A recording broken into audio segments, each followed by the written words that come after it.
यानी ये ईमान लाने के लिए सरकार की बारगाह में आए हैं, मगर कह रहे हैं कि मैं तो इतने बड़े बड़े गुनाह कर चुका हूं कि अल्लाह ताला फिर भी मुझे बख्श देगा।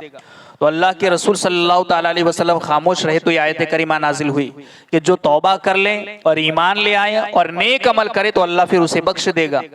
तो फिर हजरत वहशी ने कहा कि इसमें तो शर्त लगाई गई है कि जो तौबा करेगा और जो नेक अमल करेगा अल्लाह उसको बख्श देगा।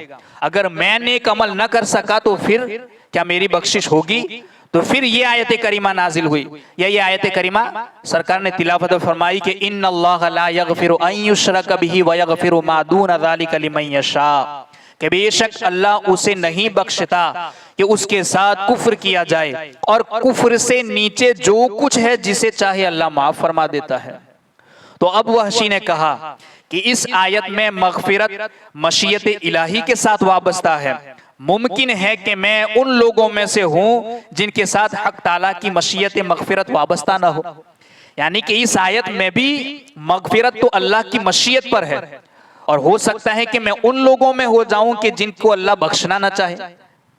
अल्लाह की मशीयत मगफिरत वाबस्ता ना हो। तो उसके बाद फिर आयत करीमा नाजिल हुई, कुल या इबादियल्लज़ीना असरफू अला अंफुसिहिम ला तक़नतू मिन रहमतिल्लाह, कि तुम फरमाओ ए मेरे वो बंदो जिन्होंने अपनी जानों पर ज्यादती की है, अल्लाह की रहमत से नाउमीद न होना। ये आयत सुनकर वहशी ने कहा अब मैं कोई कैद और शर्त नहीं देखता। उसी वक्त आपने कलमा पढ़कर दामन इस्लाम कबूल फरमा लिया।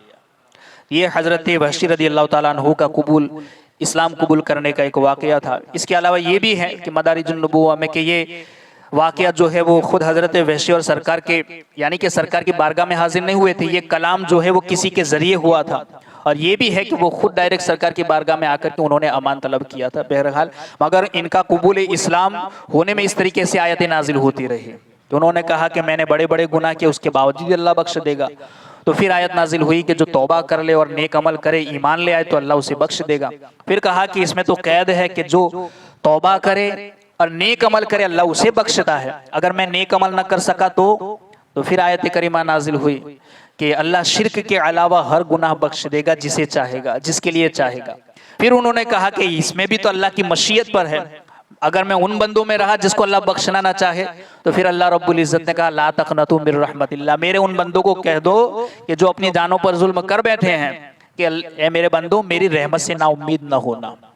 फिर हजरत वहशी ईमान ले आए। अल्लाह रब्बुल इज्जत कही सुनी बातों पर हम सबको अमल की तौफीक अता फरमाए।